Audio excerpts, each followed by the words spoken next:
You know, there's some movies that you watched as a kid and that you liked as a kid, and you come back to them as an adult and you appreciate them on another level. Like, you notice aspects of the plot you didn't notice, you learn some stuff about the real world background or something like that.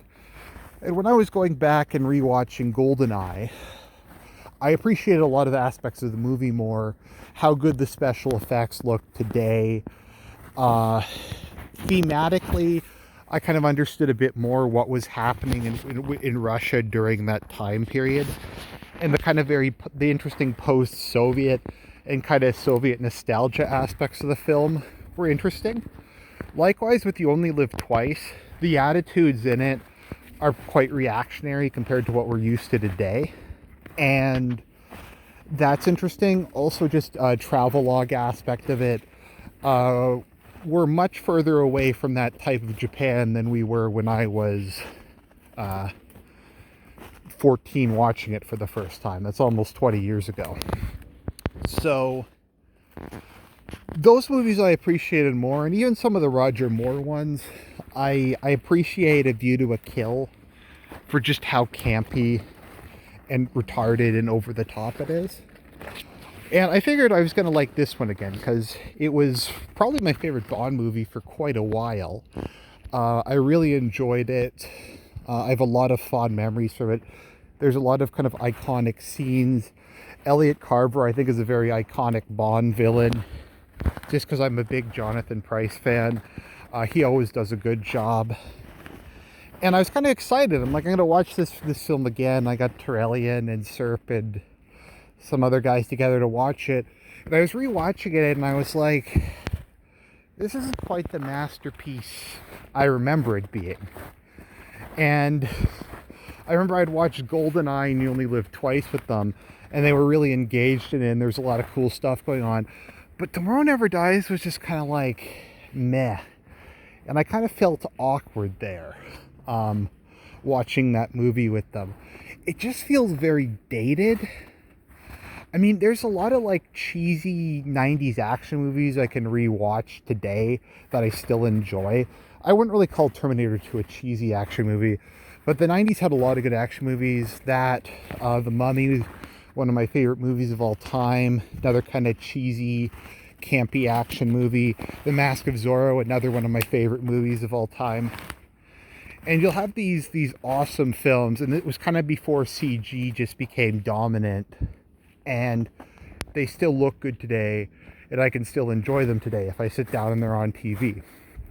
But something about this one just hasn't aged very well.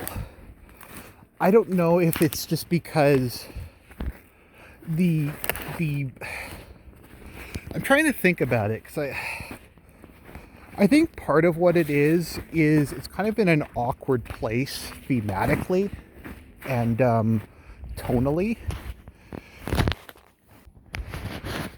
because when you look at something like Moonraker, it's kind of that retro futuristic thing, or that kind of space age nostalgia, or GoldenEye Soviet nostalgia, or Live and Let Die has a bit of almost, I don't know if fantasy is the right term, but it's just very kind of different and weird.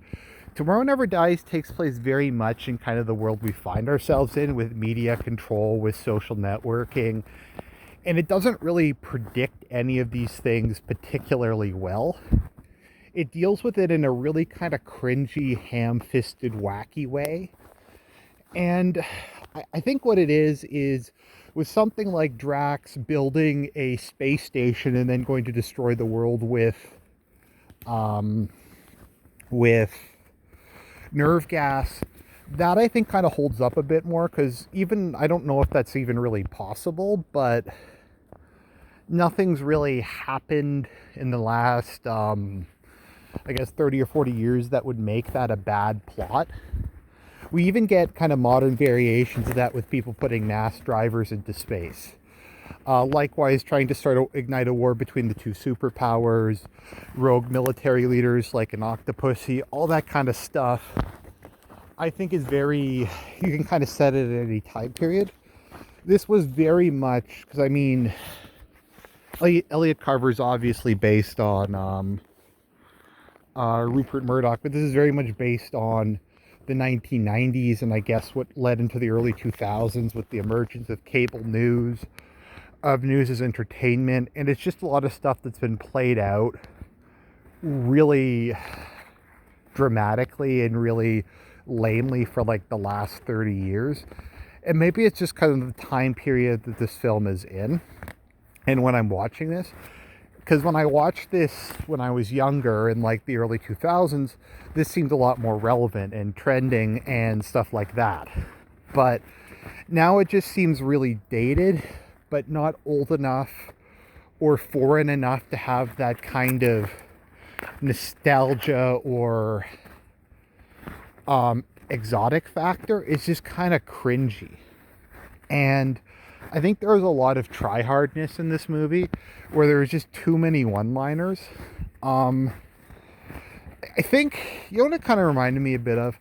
So Paradox used to be a game series with memes, but now it's a game series about memes. Like, I haven't played CK3 yet, but people tell me that in that, and then in like with Kaiser Reich and with Kaiser Redux, they just realized people were doing memes and they decided to embrace it. And they embraced it to such a ridiculous extent that it just kind of lost impact. And I felt with Tomorrow Never Dies, that's basically what they were doing as far as a Bond movie goes. Is they were embracing the one-liners, embracing the camp, kind of embracing all this stuff and kind of feeling that it was going to pull the movie along together. But there's not really any emotional pathos involved. There's not really any development Bond undergoes as a character. Because I think in the other Brosnan films, at least in the other two good ones, GoldenEye and The World Is Not Enough, in one we see Elektra, who's in a lot of ways I think supposed to be an echo of, oh, what's her name? I can't remember her name. His wife. You even have the skiing scene and stuff like that. You have M's previous association with her. Bond kind of actually falling in love again once. And then falling in love again for once. And then in GoldenEye you had Trevelyan's betrayal. Bond having to face a former enemy. Bond very clearly having severe PTSD from the Cold War. Serving under a new M, and you had stuff like that. But in this one, it just felt like they didn't want to have really slow parts or travelogue parts or stuff like that. It's just like, we're going to shove in as many one-liners, as many action scenes as we can, and that sort of thing. And I think there was an over-reliance on what they thought was cool, innovative technology, which I think can always really date your thing. And if you're going to have like innovative technology, I think you need to try to make it more kind of outlandish. Like, a lot of Bond's gadgets are either things that couldn't exist or don't exist today, or just unique and interesting, and they could still work today. Like the wrist-mounted dart launcher, that's cool. That could work in a lot of... assuming that that's possible to make. Cyanide tip darts that you can hide on your wrist is a pretty useful thing. Watches with lasers in it are. Ejector seats on the car. Like optical camouflage. Just a lot of the gadgets I think are a lot more interesting. Whereas in this film it's like, oh, he has a remote controlled car. And it's just not very iconic, and it's kind of something you see in like every movie today. And once again, at the time, they didn't really know that there's going to be like self-driving cars or any of that kind of stuff. But it really felt like they were doing, like, I guess kind of jerking themselves off with like, we're so cutting edge in the technology we're dealing with. We're so cool. And it just hasn't aged well. I think there's an over-reliance on like CG and stuff like that. Like the opening credits scene has not aged well at all. It's aged probably the worst because it's of this over reliance on technology, and it just, like I said, it just comes across as being very dated. And it's in this time period where a lot of this stuff has just evolved. once again, within GoldenEye, Soviet nostalgia is kind of a timeless thing to a certain extent. It was a very big period in Russian history and in world history. And I think, at least so long as the crisis of postmodernity goes on, there's going to be nostalgia for a time period where there was a clearly defined us versus them, good versus evil. In terms of something like Live and Let Die, there's always going to be drug dealers and people who try to take advantage of supernatural stuff. But like I said, it's just very dated. Aside from Jonathan Pryce, who just chews scenery to the point where it gets kind of obnoxious. Because I'm all for campy Bond villains. I love campy Bond villains. I like Hugo Drax is great. Scaramanga's great. Blofeld is really campy. And I like all of that sort of thing. But in this case, it's just not... It just doesn't work. And the two Bond girls they cast, how do you pronounce her name? Michelle Yeoh. She wasn't bad, but her character just wasn't really well written. I couldn't tell if she was supposed to be a love interest or like an alternate version of Bond, like a female Bond. I don't really know what they were going for with her. They had zero chemistry together. I think she did like a good job considering the conditions she was working under, but it was kind of meh. Similarly, what's her name? The other girl they had as Bond's like old flame. I thought that was really lame. Oh, Terry Hatcher. They should have just brought a girl back from one of the previous movies. I don't know. Even if they had have just brought Natalia back from GoldenEye or something, or brought back one of the girls from the Dalton films. They probably weren't too old. But just some random person who has this unspecified connection to Bond. It's kind of like what they were trying to do with the whole Trevelyan thing. But the Trevelyan thing actually had context. And we saw that they were like best buddies who were fighting the Cold War together.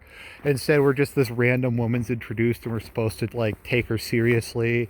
And Bond failing to protect her seriously. And stuff like that. So, I don't know. The writing's not very good.